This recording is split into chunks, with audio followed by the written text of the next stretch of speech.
I'm going to present 3 case studies, as Mark mentioned, showing how to use this new Simulate Responses work in JMP 19. And let's start out in easy DOE with the screening experiment. So let's suppose we're going to develop a manufacturing process with the goal to maximize the yield of this process. And we believe there are 9 factors that could impact the yield, but we don't really know which of the factors are important, and we don't know what the factor effects are. So in order to figure this out, we'd like to conduct a screening experiment to help us identify what are the important factors. So I'm going to launch EasyDOE, and just to save time, I went ahead and have the factors added, ready to go. So we have our 7 continuous factors, and we have our 2 categorical factors, each with 2 levels. I'm going to click to the Model tab. It's the point of the experiment where we need to specify an assumed model.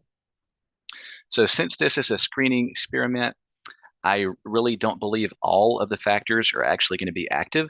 And so in that case, it makes sense to go with the default choice here, a main effects model. And I could click here and change the number of runs. If I don't have enough of a budget to run 16 runs, I could lower it a little bit. Or if I have extra, I could raise it a bit. But let's say I'm okay with 16 runs. So I'll go ahead with the main effects model, click to the design tab, and then I'll click to the data entry tab. So this is the point of the experiment where I would actually run the experiment and record the value of yield for each run. But let's say I'm not ready to run my experiment. I'd like to simulate a column for yield to explore.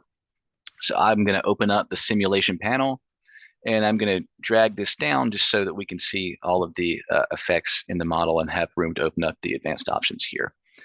So we see that my effects list has all of the main effects. Again, that corresponds to whatever model I selected on the model tab. Just like you could in previous versions of JMP, if you have coefficients in mind that you'd like to use, you can click in each box and enter your desired coefficient values.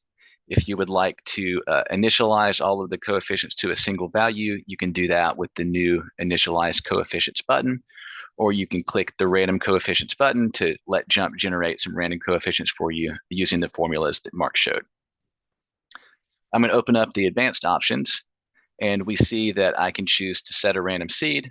I can choose whether or not I want to enforce effect sparsity.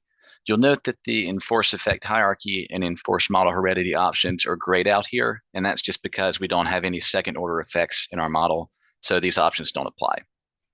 If you need help on interpreting what these options are, you can hover over each one of the checkboxes and you'll get a definition of what that principle means. Okay, so let me simulate a response for this experiment using the new advanced options. So I need to decide what I like to enforce effect sparsity or not in this case. So this is a screening experiment. I don't think that all 9 of my factors are actually influencing the yield, so it probably does make sense to enforce effect sparsity when simulating this response. I can choose what proportion of main effects I would like to be active. Let's say I'm okay with half of them being active, so I'll leave the value here at 0.5, and I'm going to set a random seed just so the values are reproducible, and I'll click the Random Coefficients button. So I have non-zero coefficients for blend time, pH, catalyst, and temperature. If I'm okay with using these coefficients, I can click the Simulate Response button, and we see that it populates the column for yield with my simulated values. I could click the header graph here and look at the distribution, and I would see that it's roughly centered around 0. If I want perhaps some more realistic values for yield, I can go back over here. I can adjust the intercept, and maybe I could get something a little bit more realistic for my what I would expect to see. But once I'm happy with my simulated response column, I could then move on to analyzing the experiment for my simulated response. So maybe I'd go to the Analyze tab and click the Best Model button, let EasyDOE run its stepwise procedure behind the scenes to choose what it thinks is the best model. And we would see that it found a significant relationship with blend time, pH, catalyst, and temperature, and the response. Okay, so that is how you could create a screening experiment in EasyDOE and simulate a response for a screening experiment. So now let's stay in EasyDOE, but let's set up an optimization experiment and think about what would change when simulating a response in this scenario.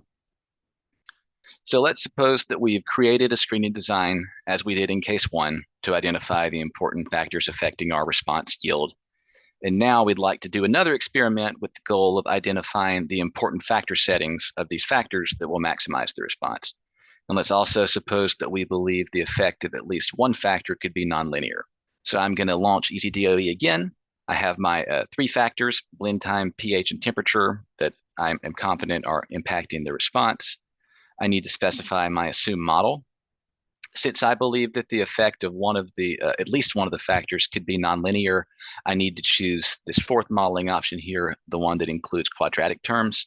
And if you're ever unsure what model to go with in EasyDOE guided mode, you could always expand the hints to get some guidance on when that model might be appropriate. So I'm going to go with that model. I'll click the Design tab and let JMP generate the design. Just go ahead and stop it early. And I'll go to the Data Entry tab. I'll open up the simulation panel again, and we can see that since I used a response surface model, in the effects list, I have all of my main effects, I have all of my two-factor interactions and quadratic effects as well.